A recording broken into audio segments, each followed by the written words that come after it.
السلام علیکم ورحمۃ اللہ وبرکاتہ۔ اعوذ باللہ من الشیطان الرجیم، بسم اللہ الرحمن الرحیم۔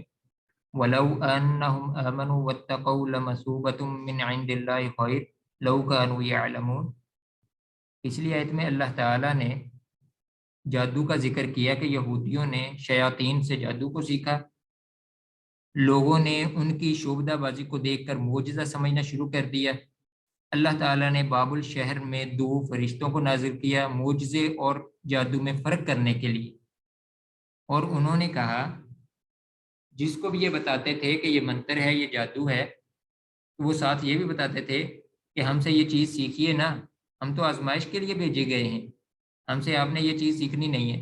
پھر بھی یہودیوں نے ان کی اس نصیحت کو پس پشت ڈال کر ان سے جادو کو سیکھا اور خامد اور بیوی کے درمیان میں لڑائی کروا دیتے تھے۔ یہ سارا ذکر کرنے کے بعد اللہ تعالیٰ نے اس آیت میں فرمایا ہے وَلَوْ أَنَّهُمْ آمَنُوا وَاتَّقَوْا لَمَثُوبَةٌ مِّنْ عِندِ اللَّهِ، اور اگر وہ ایمان لاتے، وَاتَّقَوْا اور بچتے، یعنی ڈر جاتے اللہ تعالیٰ سے، وَاتَّقَوْا اور بچ جاتے، ایمان لے آتے اور جادو کرنے سے بچ جاتے، لَمَثُوبَةٌ مِّنْ عِندِ اللَّهِ، اللہ تعالیٰ کی طرف سے بہت بڑا ثواب تھا۔ لَمَثُوبَةٌ ثواب تھا، اور یہ ثواب بہت بہت بہتر ثواب تھا۔ لَمَثُوبَةٌ مِّنْ عِندِ اللَّهِ، اللہ تعالیٰ کی طرف سے ثواب تھا، خیر بہتر، لَوْ كَانُوا يَعْلَمُونَ، کاش کہ وہ جانتے، کاش وہ علم رکھتے۔ تو پچھلی آیت میں اللہ تعالیٰ نے یہ فرمایا ہے کہ وہ جانتے ہیں، اور یہاں کہہ دیا ہے کہ کاش کہ وہ جانتے، کاش کہ وہ علم رکھتے۔ اس کا مطلب یہ ہے کہ علم بغیر عمل کے کالعدم ہے، ایسے علم کا کوئی فائدہ نہیں ہے۔ وہ بات جانتے تھے لیکن عمل نہیں کرتے تھے، اس وجہ سے اللہ تعالیٰ نے فرمایا کہ لو کانوا یعلمون، کاش کہ وہ جانتے، یعنی مطلب یہ تھا کہ وہ جانتے لیکن عمل نہیں تھا، کاش کہ وہ عمل کرتے۔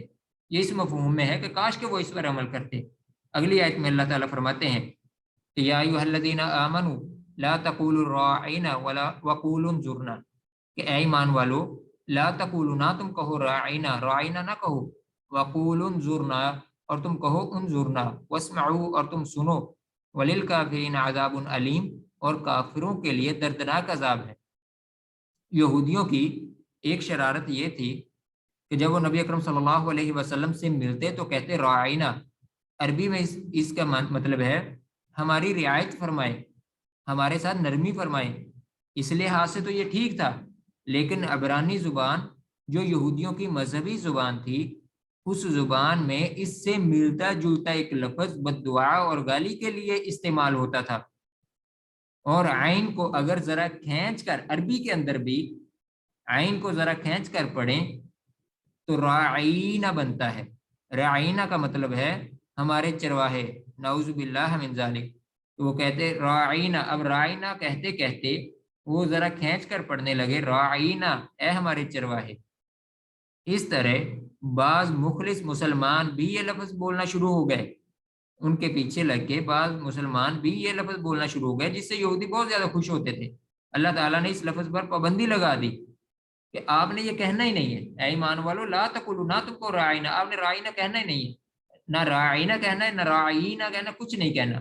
آپ نے کیا کہنا ہے؟ انظرنا، ہماری طرف دیکھیے، ہمیں دیکھیے، انظر، تو دیکھ، نہ ہمیں، ہم کو دیکھیے۔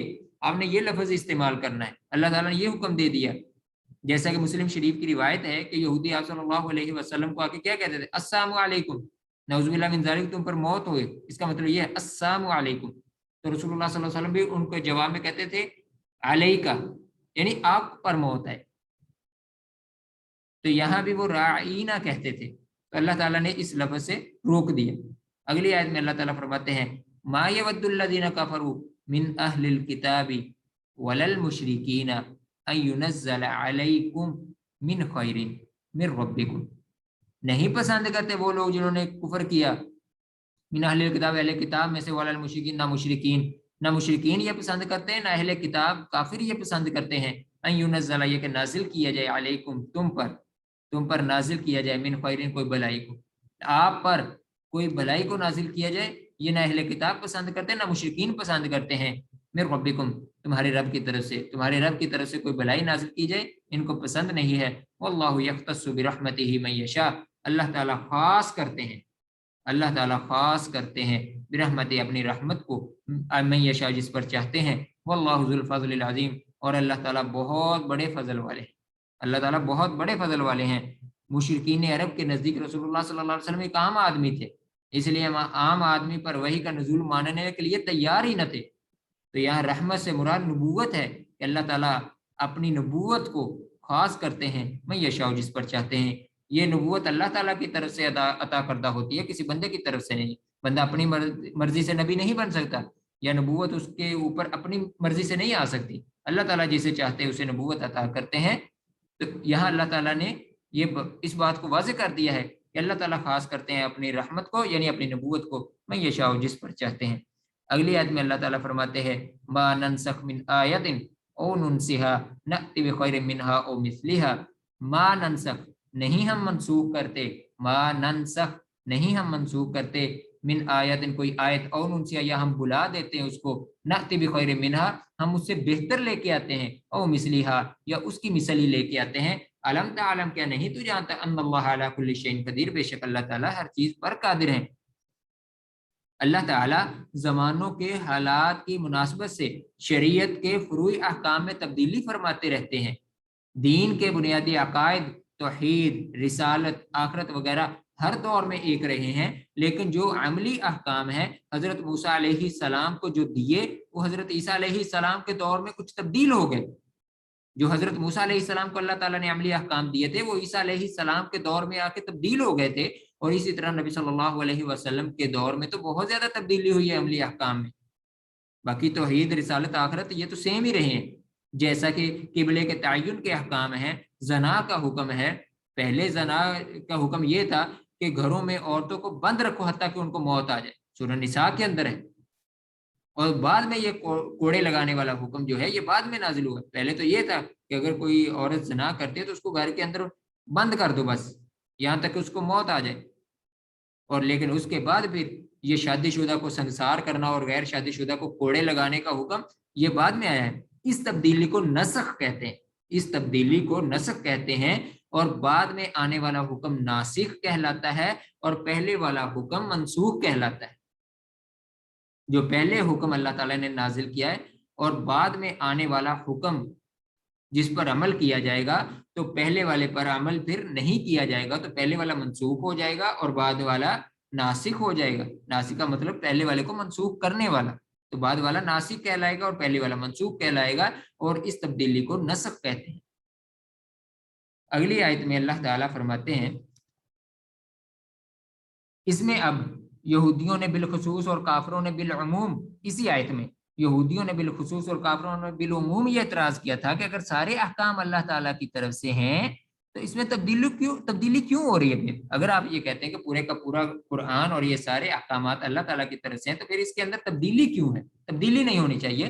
اس وقت اللہ تعالیٰ نے یہ آیت پھر نازل فرما دی، ما ننسخ من آیات، نہیں ہم منسوخ کرتے کوئی بھی آیت منسوخ نہیں کرتے، اور ننسیہا، نہ یا ہم بھلا دیتے اس کو۔ جو بھی ہم منسوخ کرتے ہیں کہ کوئی آیت اگر ہم منسوخ کرتے ہیں، جو بھی ہم منسوخ کرتے ہیں، ما ننسخ من آیت او ننسیہا، اللہ تعالیٰ فرماتے ہیں جو بھی آیت ہم منسوخ کرتے ہیں یا اسے بھلا دیتے ہیں، نأتی بخیر منہا، اس سے بہتر لے کے آتے ہیں، یا اسی طرح کی کم از کم لے کے آتے ہیں۔ ہم چینجنگ نہیں کرتے، ہم تو اسی طرح کی کوئی آیت لے کے آتے ہیں یا اس سے بلکہ بہتر لے کے آتے ہیں۔ علم تعلم کیا نہیں تو جانتے ان اللہ علی کل شیء قدیر، بے شک اللہ تعالیٰ ہر چیز پر قادر ہے۔ وہ چاہے جس کو منسوخ کر دے، کسی کو لے آئے، تو وہ ہر چیز پر قادر ہے، وہ بہترین احکامات لے کے آتا ہے، وہ اس چیز پہ قادر ہے۔ آگے اللہ تعالیٰ فرماتے ہیں علم تعلم کیا نہیں تو جانتا ان اللہ، بے شک اللہ تعالیٰ لہ ملک السماوات والارض، اسی کے لیے زمین و آسمان کی بادشاہت ہے۔ وما لکم، اور نہیں ہے تمہارے لیے من دون اللہ کے علاوہ من ولی، کوئی دوست ولا نصیر، اور نہ مددگار۔